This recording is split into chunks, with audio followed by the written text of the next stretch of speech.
So I will always want a change that will bring us together to start from you. No, it will always start from me. That's right.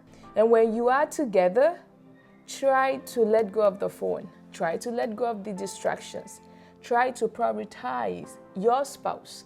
Because if you don't prioritize your spouse at that moment, your spouse will also seek for something else to occupy her or him. Sometimes you need to slow down to have your house fortified. Correct?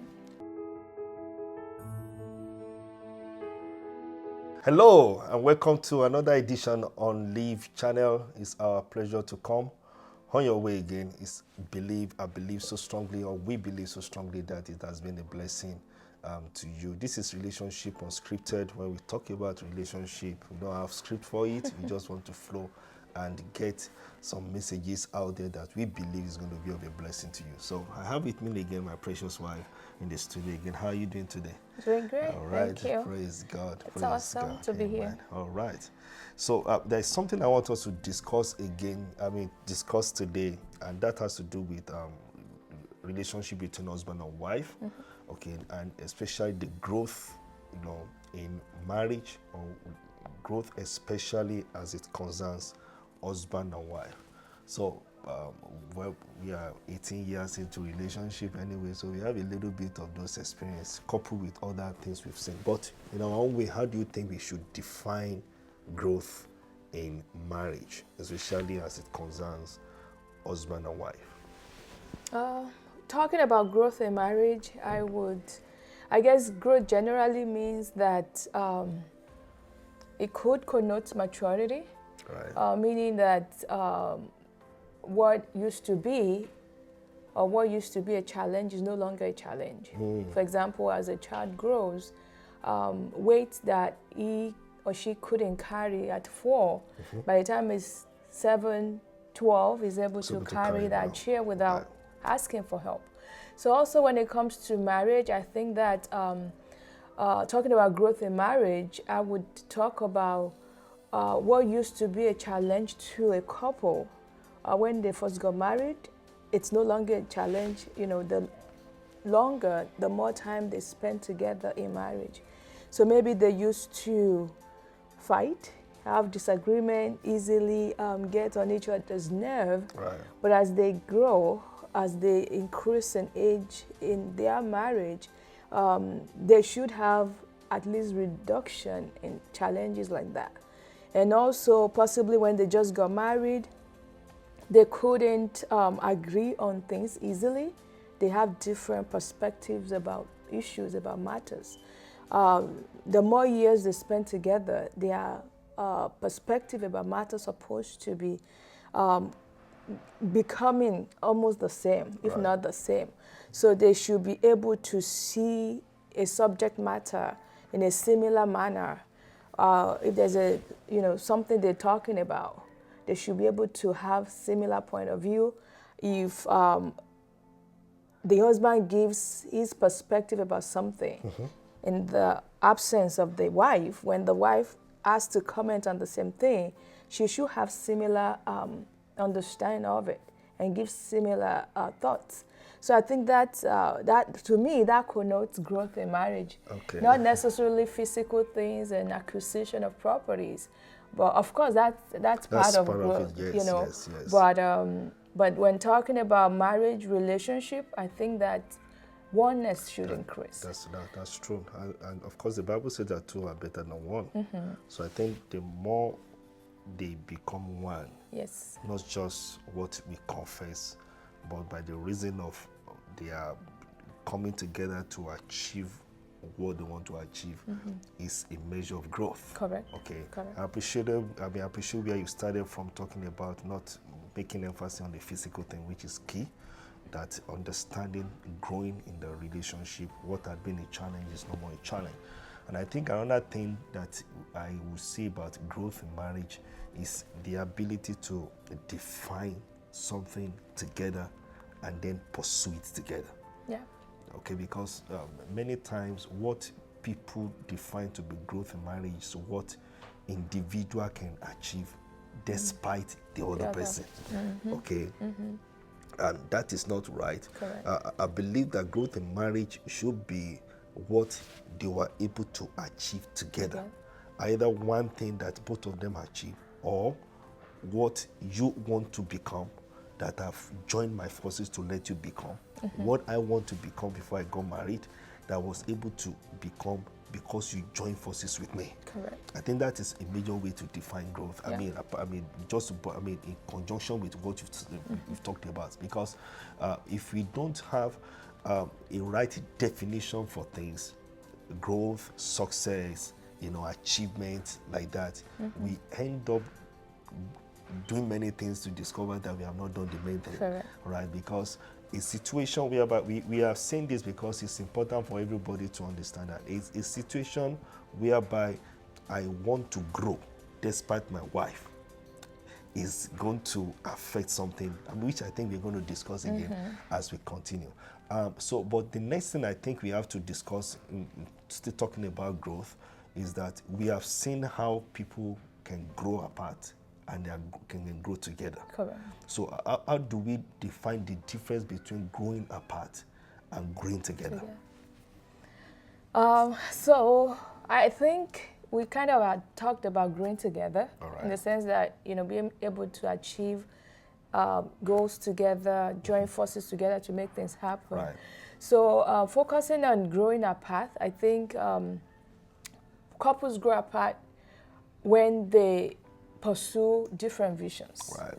So if I am in business and I just want to be that super entrepreneur, and I just want to just get as much possible with my business, and I don't put into consideration what you think about it, what your own pursuit is, Right. and I disregard, my contribution to you, and I just focus on what I want to achieve, and I'm so overly ambitious, I would grow apart from you. Right. Sometimes in marriages, it's both ways. Both husband and wife, they have their vision and they just choose to go for it all the way, without, caring what the aftermath will be to their union. And so in situations like that, you would see even children worried. Right. How come dad is not at home? How come mom is always doing this? How come there's nobody to talk to? And sometimes couples are able to even do it subtly, in the sense that they're still showing up in the house, they're still there, but their minds are growing apart. So meaning they come home, the wife comes home and just does the minimal. Just, if she has to cook, just cook, take care of the kids. But there's no time to talk. There's no time to have conversations. And we've had, husbands that, or even wives, that they're always on the phone. When the other party, the spouse is home, Just say hi. it's just a hi. The wife comes in through the door, the husband is sitting on the couch, the wife drops the bag and say hi, husband says hi, and that's it. And they may not have 10-minute conversation in a whole day. And so that is growing apart. Right. That is growing apart. Which is real. And it's important we understand this, because a lot of relationships that eventually grow apart, they never planned it. They never knew it's even happening. Yes. Okay, so some of them they started, sincerely. Let's give another practical example. Assuming, okay, you as a nurse practitioner, you have to go to work by 7 o'clock, and assuming I'm working full time, I have control over my time when I go around come. But if I were to be, let's say, maybe I also am a medical doctor, for instance, there are cases in which, as the husband is coming in from work, the wife is going out. Okay, and when that happens, you discover that they really have time together. Correct. So they have legitimate reason for that, because how they are going to talk about it is that, we just need to make money for this. It's a seasonal thing. It's a seasonal thing. That's what they say. Well, it's just for this time. It's just for this time. But not knowing that why he has gone out and is coming back home, number of things have happened in the mind of the wife that she really wants to talk about.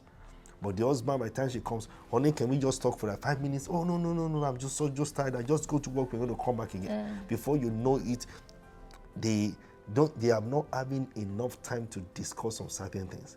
So some certain things are changing on their inside, which they are not communicating. Correct.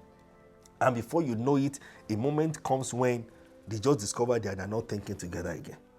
They just discover that they are not building together. They have physical thing, but as far as emotion is concerned, they are already tearing apart. And it happens a lot. And we because at some point in time, what we are sharing with you today, we have that experience also. That we have to call ourselves back and say, you know what, we have to shut these things down, because we discover we are growing actually, but gradually something is changing on the inner mind. Okay, so we want to sound that alarm. Now, it's important we talk about the effect of it on the children. Okay, so how do you want us to talk about that? What's the effect of growing apart on the children? Well, I think where you mentioned emotional detachment, Right. something like that. So when couples grow apart, emotionally they separate. Sometimes they can actually be together physically. Right. They may be spending 4 hours together in the house during the daytime, but emotionally they are detached. Things like that affect the children in the sense that the children can sense it. Right. Whether they are fighting, cursing each other, throwing words at each other, it doesn't matter. And let me comment on that, because the way it is that when children are feeling it, unfortunately, they don't know children are feeling it. Correct. And even they know the children are feeling it, something inside of them, they never care about how others feel. Yeah. They are just after how they feel on that. Okay, I just want to chip that one in, because, and the truth is that once you don't care about how your children feel, by the time you want to come back to know how the children feel, you have already lost those children. So that's the reality. Yeah. So you go ahead. Yeah, so the children, they sense it. And once they start sensing it, they begin to withdraw. And some children that may not withdraw, they begin to take advantage of that separation. Right. So you will see some kids that they would draw closer to the father and some to the mother. Right. And some would want something so bad, they know that the mom doesn't. They play that politics. They will play. They know that if they go to the mom will say no, so they will go to the father. Right. And then they will ask. And possibly the father is frustrated. And if the mom say, why are you doing this? Say, but my dad said I should do it. Exactly. And so, and then you begin to see different vices. Right. The kids begin to come up with different things that you never thought they would. The ones that will start lying, the ones that will start having wrong friends, the ones that may start getting depressed because they feel like home is not that exciting. Right. And anxiety and all of that. So it's important that husband and wife, they are always growing together. Right. If they do not grow together, they just open the family up, for opportunistic demons, especially preying on the children. And, I want to quickly ask you a question right now before we go any further. Have you seen situations like this? People growing apart.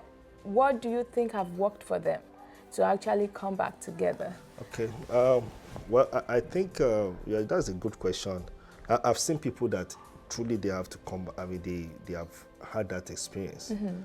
What is many times unfortunate about those cases is that a lot of things would have gone bad before they come together.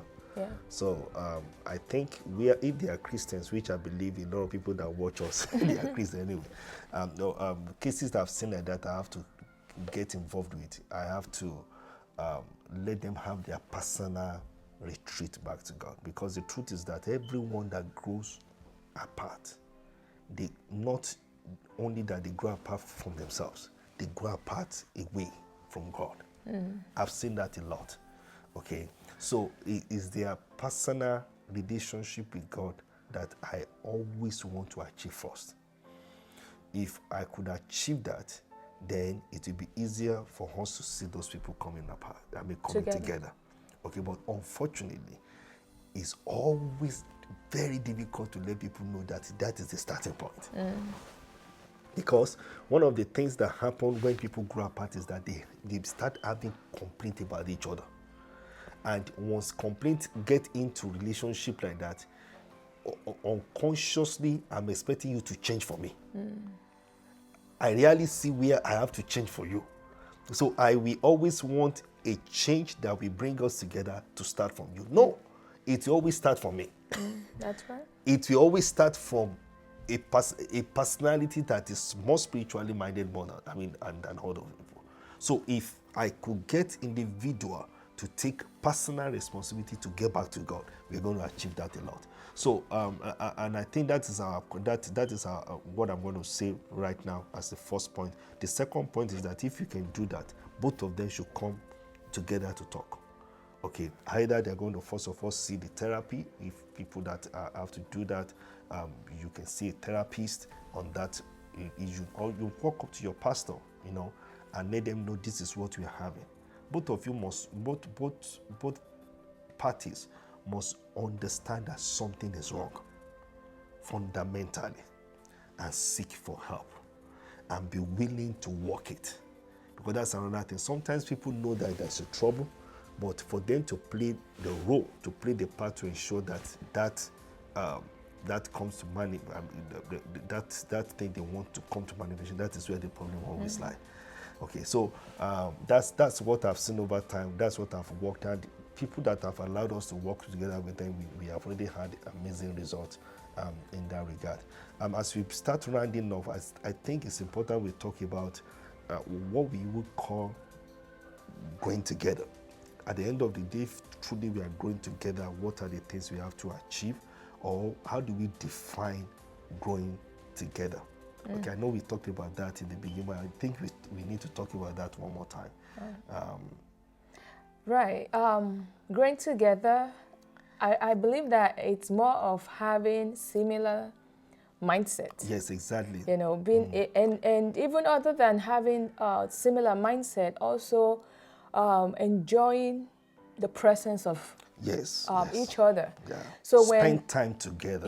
Yeah. Spend time together. It's something you talked on yesterday was church yesterday, which was very profound. That David at some point in time needed to pick up a job, needing to be with the few. The Bible said that it was with the few flock. Okay, the numbers of sheep in his flock, they are just so few, and he stood with them, okay, in order to have time to develop himself. Okay, so we want to tell us that whatever thing that is going to, sometimes you need to slow down to have your house fortified. Correct. Very important you understand this, because this money we are running after, experiences have shown that nobody pursue money and get money. I don't know, but that's what I've realized. A lot of time, in fact, some people that eventually claim to have that money, by the time they have it, they have had it at the expense of what is more important or most important in life. Their relationship with God, their relationship with themselves. They have lost it to those things.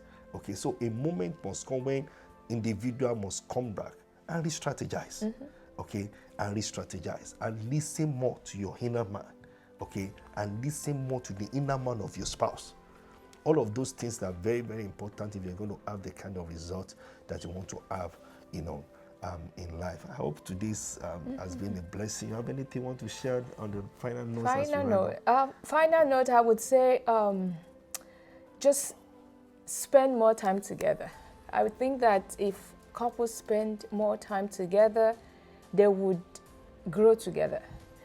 consciously, intentionally find time to spend together. Because what happens is, as your family increases, as your expenses increases, you have more children, you take this child to this, activity, that child to that one, you may not have time together. Yes, But yes, if you yes. consciously create time to say, Right. you know what, every Tuesday night, we're going to spend at least 2 hours, 4 hours together.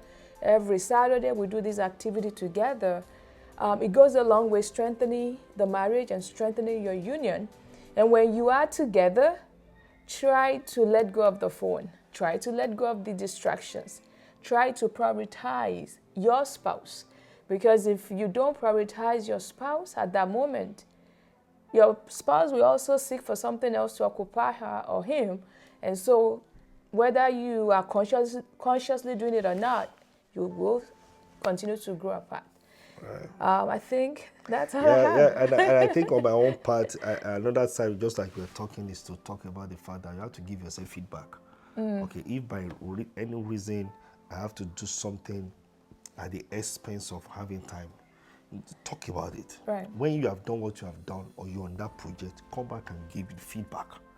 Because if you don't do that, there's a tendency for me to easily think that she has been doing something else despite me, and which is not always like that. So let's talk about things, okay? Let's talk about things. Let's keep talking and enjoy the best that we have together. Because in rounding off, no matter what we look at, whatever thing that you think you are pursuing now, after you have achieved them, quote and unquote, the children, we are doing that because of you. Children will soon leave you after 18 years, after 20 years. You guys have to be together. And if you are not doing anything together right now, there is something you're going to do when that time comes. I hope you are blessed coming today.